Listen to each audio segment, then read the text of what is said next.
Wrestling fans, Saturday night, May the 8th, MWF Studios gets extreme as ECW legend New Jack joins us for the very first time, taping episodes of Wrestling Insiders along with taking part in a live cyber autograph signing open to fans around the world. For more information on joining the three-time ECW Tag Team Champion for Must-See TV, visit BostonWrestling.com and our social media platforms. Wrestling fans around the corner, around the world, I'm Dan Mirade. And I'm Mr. USA WWE Hall of Famer Tony Atlas. The road to WrestleMania has begun. Wrestling fans are looking to add to their man caves. You got to see what we have in the eBay store. Check it out. The Undisputed Era kicked ass and took no prisoners in WWE NXT. Now you can own this limited edition collector's autographed art print personally signed by Adam Cole, Roderick Strong, Kyle O'Reilly, and Bobby Fish. Also signed by the original artist, Rob Schamberger, one of only 50 made direct from our friends at WWE. Help keep wrestling legends working. Get this awesome collectible for your collection now. Cheer! Why, hello! I would ask what was on your mind, but I already know. You want to know what has got my beard looking oh so majestic. And I'll tell you, it's sexy as hell beard care. Coconut oil, vitamin E oil, almond oil, both sweet and bitter, shea butter, it's all natural. Yes, JTG has actually come out with a high quality product. So support your boy by going to sahbeardcare.com and take one step closer to becoming sexy as hell. Cheer. Ooh, cheer. You know? Boston Wrestling Sports and the MWF explodes into a new year of unknown with professional wrestling content galore, and we need you to join our family. Every Tuesday night at 10 p.m. after we review the previous night's Monday Night Raw, it's Wrestling Insiders at your house with the unpredictable WWE Hall of Famer, Mr. USA Tony Atlas. Wednesday nights after WWE NXT and AEW at 10 p.m., you never know who's going to show up on Wrestling Insiders Special Edition. Every Thursday night at 10 p.m. after our NXT and Dynamite review, it's Marty Jannetty's No Holds Barred Sex, Drugs, and Rock and Roll journey through the 80s and 90s on Wrestling Insiders Party with Marty. Friday nights after the lights go down at the Thunderdome on SmackDown, it's John Cena Sr.'s Wrestling Insiders Fabulous Fridays. Plus, look for classic clips, bonus live episodes, pay-per-view watch-alongs, and more. If you want early, ad-free access to all of our Wrestling Insider talk shows, our acclaimed studio shoot interview DVD library, and to help keep wrestling legends working during the worst of times, for less than a cup of coffee at Starbucks, join our growing family at patreon.com/Boston Wrestling. Expect the unexpected in 2021. This is Mick Foley. This is Harley Race. This is Shelton Benjamin. This is Mr. Wonderful Paul Orndorff. This is the Monster Abyss. And this is Daniel Bryan. This is JBL, and you're watching the MWF. Be there live.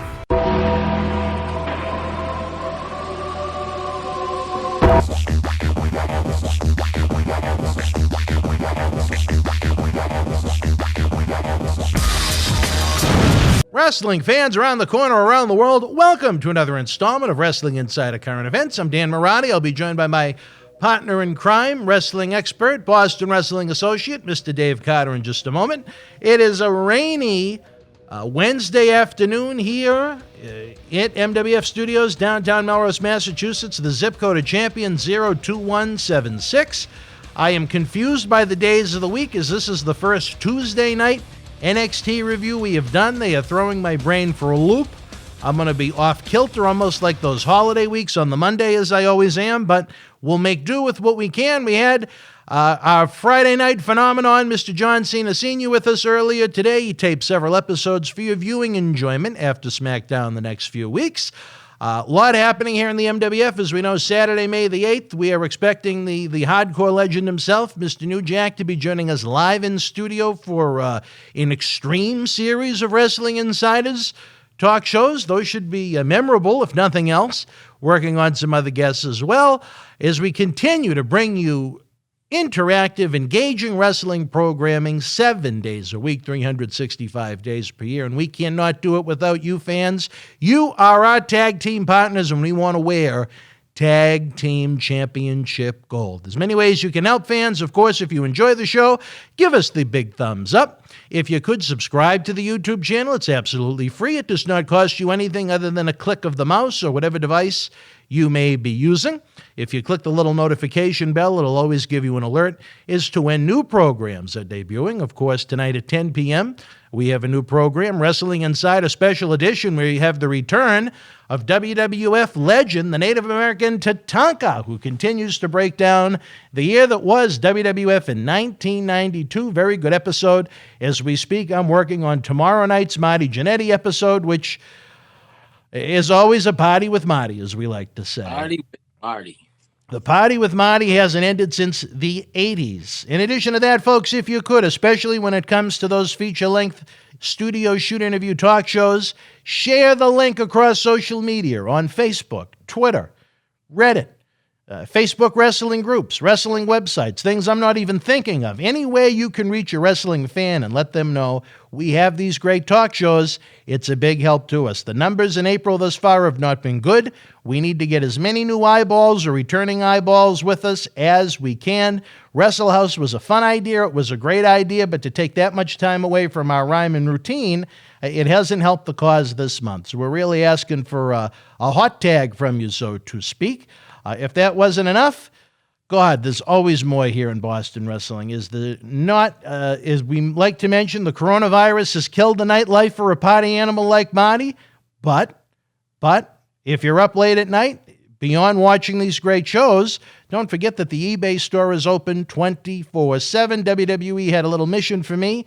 They sent us some wonderful collectibles in return, some of which are now available on the eBay store to add to your wrestling man cave, your woman cave, or whatever you do with your wrestling collectibles. You can find the long link to our eBay store in the description box below. And of course, everyone and anyone that watches these fine programs is a friend near and dear to our heart. But along with folks like the new moderators, Slick Rick B up in Maine with the Blue Wrench, Maria Davis with the Blue Wrench, Tania, Tina, Stokey, Smokey, whatever your true name may be.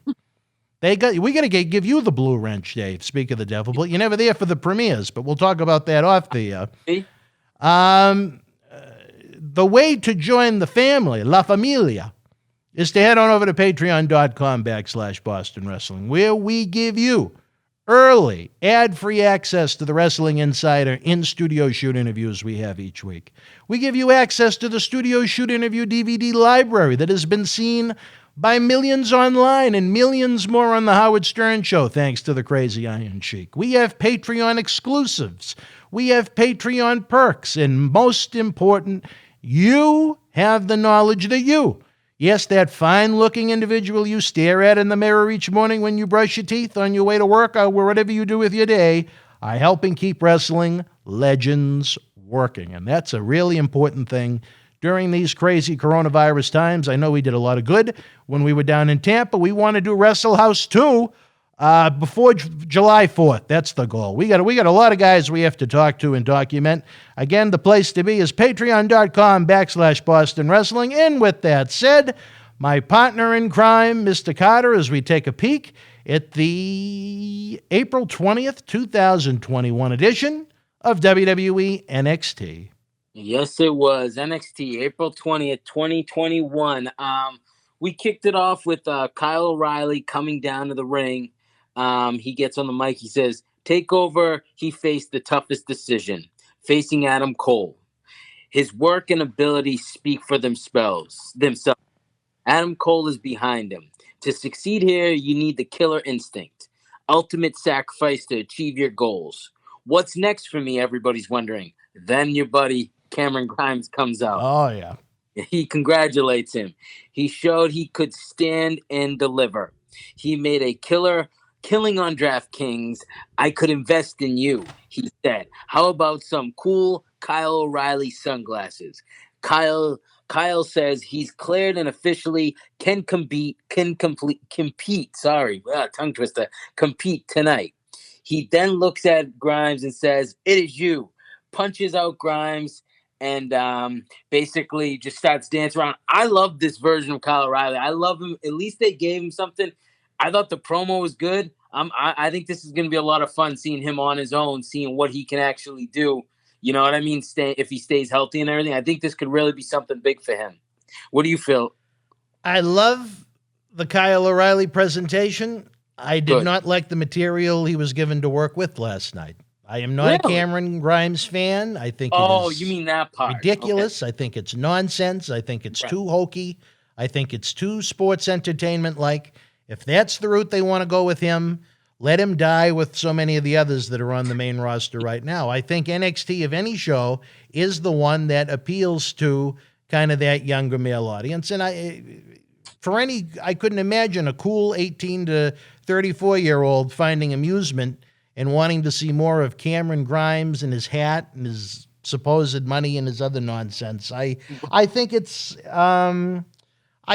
creative that they're taking current events and trying to incorporate it into him, as far as I think, he hit on the stock market, I believe, at one point.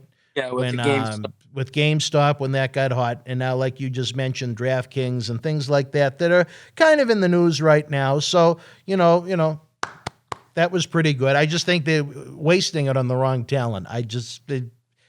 Not every talent is for everybody, and I don't enjoy what he does. Right on. I was scared. I thought you were going to disagree with me on the Kyle. Oh, no. I'm glad you like him. I'm glad it's not just me. I was talking to a few people last night. Some of my buddies, they thought this presentation of him is really good too. From there, we're taken back earlier in the day. Saray shows arriving at NXT with William Regal greeting her. Zoe comes up and says she would love to compete against her. So Regal says, you know what? Let's make the match. You'll face her tonight. So quick little thing. I don't know much about her. Have you ever heard of her? She's Japanese. Yeah. Okay. But I mean, have you ever seen her work? No, believe it or not, I actually missed that. All right. Just wanted to ask. With my busy schedule, you may be blown away by this, but I don't have a lot of chance to catch up on the Japanese women's wrestling scene. Oh, I thought you were a big fan. When God creates the eighth day, that'll be number one on my list. All right. From there, we're backstage. LA Knight's walking, says what's goes around comes around, and gonna take out that little creepy dummy Loomis. It's basically before the match, I guess. You know, they go to commercial. We come back. We got LA Knight coming down to the ring versus Dexter Loomis. I love both guys. I think Dexter Loomis's character keeps on growing on me. I really dig it. I wish Indy Hartwell wasn't part of him. But, of course, they're going to do something with them, right? Lots of potential on both guys. Great back-and-forth match. Indy Hartwell ends up distracting Loomis, which causes LA Knight to get the upper hand, ends up beating Dexter Loomis by pinfall. I don't know. I just feel like, Indy Hartwell with Loomis. I don't know. I mean, I guess it adds something, right? I mean, what do you feel like that? It wasn't exactly my cup of tea. I think Loomis is at his best when he's in there with the guy that's going to bump around there for him like a ping pong. You know what I mean? When he goes out there and tries to have a 50-50 match, I think what limitations he has in the squared circle are exposed a little bit. Both men tried very hard. I didn't think it was a bad match. There was just nothing necessarily good about it. Right on. After the match, Hartwell and Loomis go to kiss, and Gargano and his group stop her before she can. So, I don't know. They're going to keep on going with that. I wish... Oh, they're going the wrong way. Pun intended. I don't like it at all. From there, we get Leon Ruff promo. He enjoyed smashing Swerve head into the locker. The ball is in his court to face Swerve again. He wants to challenge him, but Swerve needs to answer the challenge. I don't know. I guess they're really big on this Leon Ruff kid. I mean... he can work. He's just tiny. I don't know. How do you feel about him? Problem is, you can only have one, or it becomes overexposed. So to me, if I'm sitting there at the creative meeting, the creative table, I pick him or I pick Drake Maverick. You do not need both. Right on. From there, we're with your girls backstage, Beth Phoenix with Io Shirai.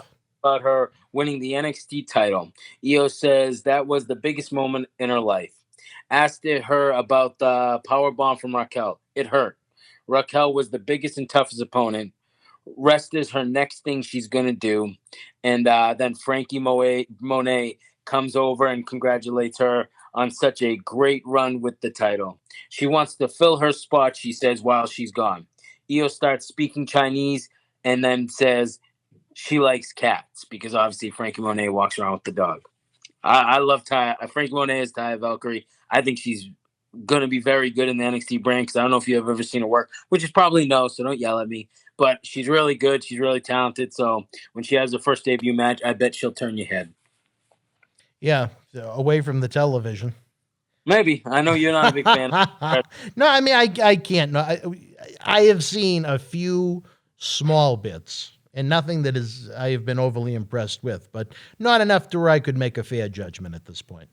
Right on. From there, we get Breezango versus Grizzly Young Vets, which is James Drake and Zach Gibson. Breezango's dressed like, what, British police are they? British mountain men? Yeah, they protect the queen. I'm not quite sure of the name, but the right name. I couldn't tell, but they're walking around the ring. We get a little promo about it from Grizzly Young Vets as they walk down to the ring. It was a really good match. All four guys can work. I mean, we know Tyler Breeze. We promote him all the time, say he's really good, stuck in this tag team. Even Fandango's good, but you know, they've been stuck in this tag team, and honestly, they should be brought up to the main roster because they need new teams. We've seen the same mixture. We were talking about it yesterday for the Raw. Every team, every matchup is the same. But it was a good match. I can't wait till Grizzly Young Vets and them get brought up, obviously. I think it's time. They don't need them down there anymore. Grizzly Young Vets win by pinfall. What did you think of the match? It wasn't a bad match. You know, I really like generally the tag team scene in NXT. I like, as you know, Tyler Breeze is a heel single, but I think that ship has sailed, at least for the time being. Would they be better suited on the main roster as an enhancement team to make some of the others look better? I think when each division nowadays only has 3 or 4 teams, I think any addition would be a good one, especially now when maybe there is quote-unquote less competition on Wednesday night and they can focus more on building the individual talents as opposed to worrying about, you know, is AEW going to beat us by 50,000 or 100,000 people this week? I would start to bring more very slowly, very, very, very slowly with 4 to 6 week vignette packages put together. More NXT talent to freshen up would have become very boring and stale WWE main brand shows. Right, because there's no new guys. It's the same exact tag teams. They don't have them. I definitely agree. From there, we're backstage again. Indy Hartwell's ready to get an interview going, and the Gargano group stops her. Bronson Reed comes over and says he still wants the North American title. Theory says, if you beat me, then you can get the title shot, which upsets our Gargano and says, what are you doing? You can't beat him. You've already lost. He's like, well, I'm going to give him the upper hand this time. So they're still making Theory an idiot, making him be stupid. I don't like it. Austin Theory should be far away from him. Gargano should go back. Far, and like they say in Star Wars, in a galaxy far away. Exactly. He should be. Gargano needs to go back. What he was doing, 2 years ago? Was it about 2 years ago? You mean when he was over and he was selling merchandise and the people loved him? Yeah, that wasn't a bad use of him. Yeah, exactly. What do you? Did you already answer? What do you think of it? Anything to you? Yeah, I just it's just total. The whole thing was just totally wrong. The whole thing was just totally wrong. That was a jelly donut that needed to be hit by a sledgehammer. It needed to be destroyed so bad. Yeah, I don't get it. From there, we have Zoe Stark going to the ring. They go to commercial. Cameron Grimes is going through some. When they come back from commercial, Cameron Grimes is going through some auction thing and brings up Ted DiBiase's name and said he was the highest bidder. I didn't really understand this. Did you? Maybe you can explain it better to me and everyone. I really didn't get anything other than above that maybe he was on par financially with Ted. That's about all I could make of it. He was talking about an auction, and then he read that Ted DiBiase was the highest bidder. And I took that as if Ted had a little more money to win it. Okay, so maybe that's what he meant. All right, I didn't understand any of it. The lingo was so over my head. I had no idea. So So imagine what the average person at home must have thought. Right, exactly. I didn't. Yeah, I had no idea. From there, we get the match: Zoe Stark versus the newcomer Sarai. Sarai, is it Sarai or Sarai? I believe they pronounce it Saray. Sarai. Okay, so I think was right. they tinkered the pronunciation just a little bit for their ownership needs. All right. Great match. I love Zoe Stark. I keep on saying I think she's got a lot of potential. She works good. She sells good. Her moves look legit. She's better than, I think she's one of the best on the NXT roster now. I think she's really good. Fast-paced match. It was done well. Saray obviously was going to win this match. She's like, what do you call, like an upper enhancement talent you call Zoe right now? She does well, but then she loses, right? Is that what you would call her? I think she's kind of too new. I mean, she's only been on TV now, what, 3 or 4 weeks? Well, yeah, about a month, but every time she's on, she does the She loses, yeah. But that's what I'm saying, but she's so good, so I just think I think it's almost a little too early to say that about her. I think maybe they have yet to find their footing with what they want to do with her. Yes. Yeah. Well, the newcomer wins. Saray wins by pinfall. After the match, Tony Storm attacks Zoe, throws her right into the barricade. So maybe this is right what you're saying. This will be our first real program is with Tony Storm, which is great because Tony Storm can work as well. Yeah, I actually thought I liked that little angle. I thought that was pretty good. See, good. What did you think of the match? It's seeing Saray's first. Anything? It was better than Lana and Dana Brooke. Yes, sir. Hell yeah. But that's it. I don't. That's pretty much it. Yeah. Short and sweet, like you like it on that kind of segment. From there, we're backstage with Raquel and Dakota. Io Shirai was a great champion, but I'll be an even better one. Raquel says. Dakota asked, "Are you fishing for answers?" to the interviewer, and Raquel says, "They can all step up, and I will knock them down." Quick little thing. We don't need this. Dakota needs to go away. Raquel needs to stay the champion and do her own thing. There's no reason for her to be part of with her. I don't get it. At this point, I was starting to think I'd had enough of the women for the night. Yeah, this was a woman-heavy show. This definitely was. To me, it wasn't a bad show, but it was definitely more woman-heavy. Which, right after that, we get Indy and Candice backstage arguing about the boys. Candice wants to focus on the title. Candice walks into Ember and Shotzi, but Indy isn't behind her like she was when she was walking. They end up grabbing her and bringing her in the locker room and shut the door, and you hear some banging on the walls. So, obviously, we know Shotzi and Ember attacked Candice. Either that or it was Dutch Mantel trying to reenact what was going on in Shelton's room the weekend of WrestleMania 33 for WrestleCon. But oh, boy. Here we go. I don't know. Right. Maybe. Maybe it was. Maybe he got, he was there. From there, we get the open challenge for the Cruiserweight title, which is going to be Kishida versus Oni Lorcan. Great match. Both are very talented. We love Oni. Hard-hitting. Move for move was great. Kishida win by submission. After that, Santos Escobar comes out, but distracts Kishida because he ends up getting attacked by Raul Mendoza and Joaquin Wild. Then MSK come out and help Kishida. I'm guessing this is going to probably be a 6-man tag next week we're going to get. I don't know if they announced that. Did you notice that? I did not hear them announce it during the show, no, but I could have missed it if they did. I'm guessing they're probably going to do something like that next week, which I won't mind because I think we both love Santos Escobar and the other two guys, plus MSK and Kushida. So that should be a pretty good match. Yeah, I thought it was the best match of the night. I thought it was the best part of the show. Little surprised with Kushida's new look. He lost his little jeans, and now he's kind of got the Back to the Future font on his ass now with no shoes, no boots. It's different. I wonder if they asked him to do that or it was something he wanted to do. But well, I have to say this, and I like Kushida an awfully lot. I think he's one of the better talents in not NXT, but the company overall. I think the look he had was kind of childish. Yeah, I'll go there with you. Yeah, I get you. I looked kind of like a creamsicle last night, but you know what? You got to start somewhere, I guess. Yeah, exactly. From there, another women's promo. Mercedes backstage. Martinez. She's, I'm waiting for you, Raquel. I want to fight you. I'm going to take out Dakota out. Then there is no reason for you to duck me anymore. I want to fight you for the title. Quick little thing. But like we said, it's definitely a more woman heavy show with a lot of promos from them. I guess it's the start. That's one way to put it. Yeah. From there, we're backstage. Darian Gargano are talking. Candice shows up all mangled. Then Indy comes over and says, guess what, guys? She's seen Regal, and he's going to give us that tag team title match. So they're all happy, slapping five, ha, ha, ha, laugh, laugh, whatever. Enough of it. Get your title shot, but we need to get this up. We need to get this group gone. It's not fun anymore. No, it's long past the point of fun. Right on. There you go. From there, we get Everrise versus Imperium. Fabian Eitner and Marcel Bartel. Love Imperium. I've been putting them over every week. Good match.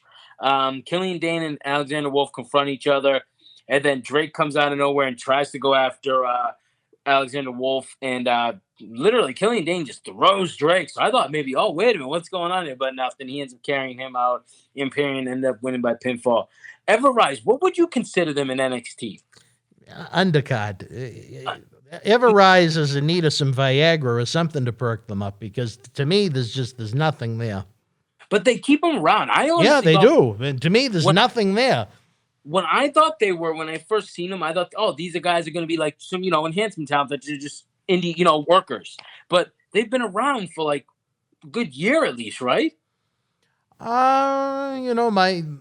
Everrise memory book inside my head is a little fuzzy right now, but I'd say it well over a half year, if not more. Right, and I'm just like, wow, I can't believe it. I thought they were just but hey, they like them. One of them kind of reminds me of one of the Young Bucks. I think Nick Jackson or whatever. The way he does his hair and stuff. It's kind of funny. Their outfits are like that too. I have a feeling that you could upset a certain fan base if you said that too loudly. Oh, it's all right. They always get butthurt by the AEW and the NXT, especially one of the guys that always does there on the live chat, Joe Sweeney. He thinks AEW is the bee's knees, so he's probably going to get real upset about that. Joe is a big AEW supporter when he joins us for the premieres. You're right about that. Check in every once in a while and see him, and he goes crazy about AEW. From there, where Kyle O'Reilly is starting to walk up the stairs to go out to the ring. Crosses backstage. They catch each other looking at each other, and Kyle just stares at him and then walks up the stairs to go down the ramp. I love it. I love that they're going to do this with Kyle. I know Kyle isn't going to get the title, but I'm glad he's getting a chance to be in the upper card. He deserves it. Why do you say he's not going to get the title? Because Cross just got it. You never know. I mean, you know what? I could all it's going to take is the right person at the right week and say we want him on Raw or we want him on SmackDown, and he's not going to have that title much longer. And I could see O'Reilly as a credible champion. I'm not going to say it's likely. It's definitely not something that's going to happen on the main roster with his look and physique. But as far as how NXT goes, I think he'd be a perfect champion for them when the time comes when they need to move Cross on up. That's not what I'm saying. I'm not saying he's going to get the NXT outside. I'm saying if they do a match right now, Kyle isn't going to get it because there's no way they're going to take the title this quick off Cross. Yeah, like I said, unlikely, but all it would take is, Vince to get in the mood and say, geez, we need a new big guy we can push to the moon. And, Cross, one thing he has about him beyond having a very attractive valet and his in-ring work is credible, he's got great size in this day and age for pro wrestling. So I see him as someone that much sooner than later is going to be gone from NXT. Oh, absolutely. And then who do you go with? I'm just thinking because if they're going to do any kind of match with them right now, I just can't see Kyle O'Reilly. Believe me, I would love it. I would love it. Kyle O'Reilly's top 5 NXT guys that I love. I think he's fantastic. But as a matter of fact, I'll go as far as to say right now, based upon how the booking has gone of late, unless things can change between now and the time the moment comes, I would look at him to be the next NXT champion, the way they've built him up over the past few months. The classics that he had with Finn Balor, the match he had with Cole at the WrestleMania week takeover, they're going to have to put it on somebody. And who is that somebody going to be? I can't see anyone on the babyface side right now that's hotter than Kyle O'Reilly. Right on. I think he will get you're definitely right that he will get the title. I just don't think if they do rush into a Cross Kyle O'Reilly fight right away, unless they, like you said, he's getting bumped up to the main roster. I just can't see them. Yeah, I don't think it'll be exactly soon, but I think to To me, it feels like he's next. Oh, do we, I 100% stamp on that. I totally agree with you. Do we have any idea when the next takeover is? I They forgot to ask. They haven't announced it yet. At least I haven't seen it. All right, I'm going to have to snoop. Nothing for WrestleMania Backlash. What is that, May 16th? Yeah. Yeah, I haven't seen anything before then. I think, didn't they do the one that was called NXT TakeOver in Your House? Wasn't it the first weekend in June last year? You know what? That could have been. Yeah, because I remember that was the first time we went to Tony Atlas's house, and I missed it live. You know what they should do for NXT? I mean, you might crap all over this, but you know how they like going back with some of the old pay-per-views and stuff? They should bring the King of the Ring back to the NXT. I wouldn't be opposed. I wouldn't be opposed to that, but WWE likes to dust that off for themselves now and then. When? I don't know. I mean, right. NXT usually gets like the either the B or the WCW leftovers. Right. My thing is, I think NXT will do it right. It seems like NXT knows how to do things, right on their roster for the most part when they take these events, like when they do like the, the fall brawl style kind of matches, you know what I mean? The 2 cages and you know what I mean? Things like that. I feel like they do that stuff right. Like War Games, you know what I'm talking about? Yeah. I feel like they do that right. I feel like if they did the King of the Ring tournament and called it, NXT King of the Ring or whatever, I think they would do it right. I think it'd be fun. Yeah, but I don't think you're necessarily wrong, but number one, to me, tournaments in general are usually kind of boring. There are exceptions to every rule, but I mean, if you look back at the history of King of the Ring, how many of them would you look at and say, geez, that was actually a pretty good tournament? Right. And B, they're still pushing the King Corbin nonsense on the main roster. I couldn't see them doing both at the same time. I could be wrong, but I wouldn't. Unless that's how you bring up a new star. You have the guy and then be like, King versus King. Yeah. Oh. Now we're talking WWE language. No. That's WWE language all day. Yeah, actually, it kind of is. From there, we get to the main event. We get Kyle O'Reilly versus Cameron Grimes. Really good match. I know you don't like Grimes, but his work was great in this match. He does well. Kyle's fantastic. We talk about him. Both work great. Some great near falls in the match. Kept me very interested in the whole match. Kyle O'Reilly ended up winning by pinfall. Leaves the winner of the main event match. I enjoyed the match. What did you think of it? I really liked the match. I love Kyle O'Reilly being used as a single, being able to showcase his skills. I know there are some people that are going to hate what I'm going to say, but to me, from a presentation point of view, it looked like 2 exceptionally gifted athletes that were enhancement talents in the 80s going at it. I mean, there's nothing with Cameron Grimes. O'Reilly is an exceptional talent, but, I mean, even if he tried to tan a little bit, I think it would help him. You know what I mean? Right on. And I'm trying not to knock him because I can't think of a match of his that I have not enjoyed. I'm just trying to think from a realistic point of view of where he goes within the WWE universe. Could you see him being a top guy, a top star on Raw or SmackDown the way he looks right now? Because I don't. You're talking about Cameron Grimes? No, please. I'm talking about Kyle O'Reilly. I don't know. I want to say, because I always go back and look at the size, and I know it's not this size, but then I look at guys like AJ Styles isn't a big dude, and they let him run the company for a while there, and I think Kyle O'Reilly is up on that level with AJ work weight. Right? But I'll say this, AJ is a lot thicker than Kyle O'Reilly is. I remember meeting him at might have been the Lowell House show they had. You're right. But not to the point where you're like, wow, he's much bigger.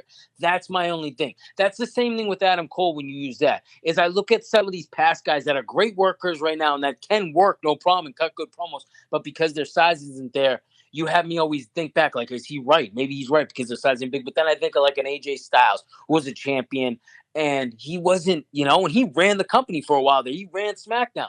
No, you're not wrong.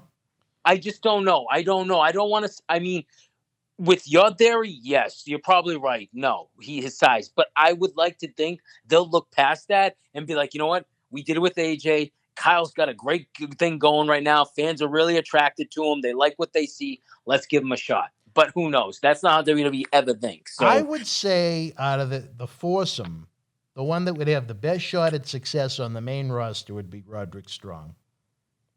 Yeah, I mean, hell yeah. I mean, and again, I love it'll Roddy. probably rub a lot of NXT fans the wrong way, but I mean, Adam Cole has the upper body of a little boy. I mean, I just can't see them pushing that strong on Raw or SmackDown. I could be wrong. He's got great charisma.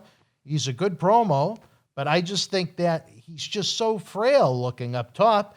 I just can't see them pushing that mainstream Raw or SmackDown. Maybe I'll be wrong. Maybe it'll be a whole new generation of smaller guys. I don't know, but I don't see it. I mean, could you imagine what it would look like to have him work with Lashley or Roman? I mean, yeah. Yeah, I know. That wouldn't be pretty obvious. I get that. You're right with that. I graded... I'll even go a little further back where now McIntyre is, a top Raw star. Didn't it look ridiculous when Cole laid him out at that takeover in Brooklyn? Yeah. I don't know if you remember when Cole made his NXT debut and he took out McIntyre. I mean, it looked like he was attacked by a little kid. No, I know what you're saying. The visual wasn't all that good, all that pleasing to the naked eye. You're right. And if people don't know who Adam Cole was then and they were watching that, they're probably like, who the hell is, like you said, this little kid? I get it. On the flip side, if they wanted to bring him to Raw, they could finally get a payback on that vendetta that never went anywhere, where they wound up bringing McIntyre to the main roster once he healed after WrestleMania 34. So McIntyre never got his hands on the Undisputed Era after they left him laying at that takeover in Brooklyn. So who knows? Well, I don't know. I graded NXT an 8 out of 10. Holy shit. I really enjoyed it. Like I said, you really liked it. It was woman heavy, but the only thing that bothered me out of the whole thing was the Indy Hartwell stuff. Other than that, I thought it was a great show. Nothing that I was like, oh, come on, enough. It was just that. And that was the only thing. I thought every match had a great story with it, great told, like we talked about. I know you don't like Cameron Grimes, but I thought the match was great that he was in. Yeah, I thought an 8 out of 10 was really good. I really liked the show. I never lost interest at all. For me to go that high on a TV show, there needs to be something that I would say would be considered good to very good on a pay-per-view. And I don't think there was anything quite that high last night.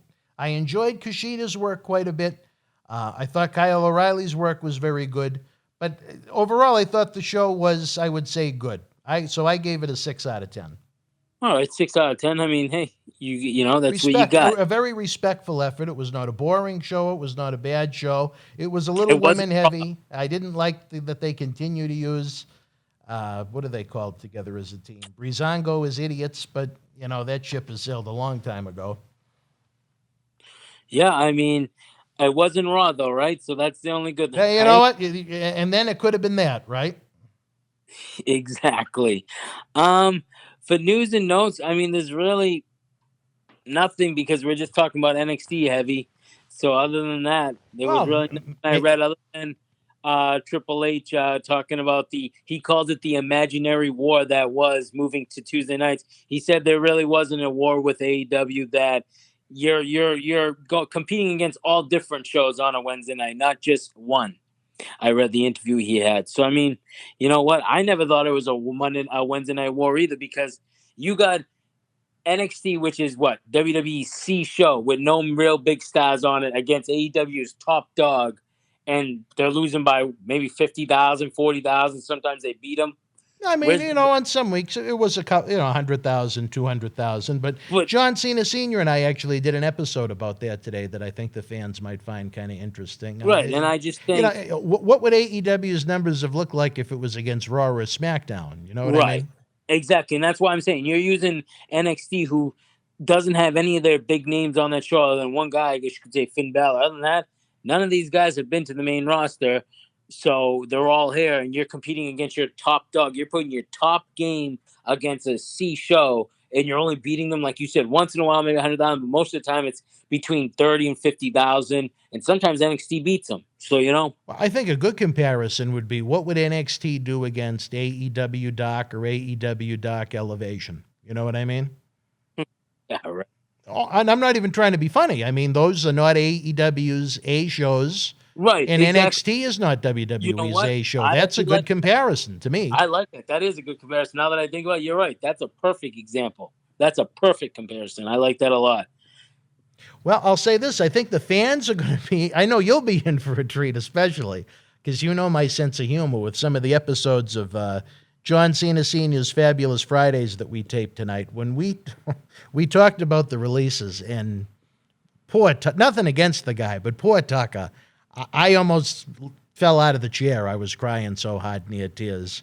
I don't even remember what the topic was, but John Cena Sr. unloaded. He took the glasses off, and he started pointing directly into the camera, talking to the camera as he shot. So we taped some interesting, fun episodes for you guys that enjoy our Friday night extravaganzas after SmackDown at the Thunderdome in Tampa. And we continue to bring you more and more. As noted at the top of the hour tonight, the Native American Tatanka is back as we discuss WWF 1992.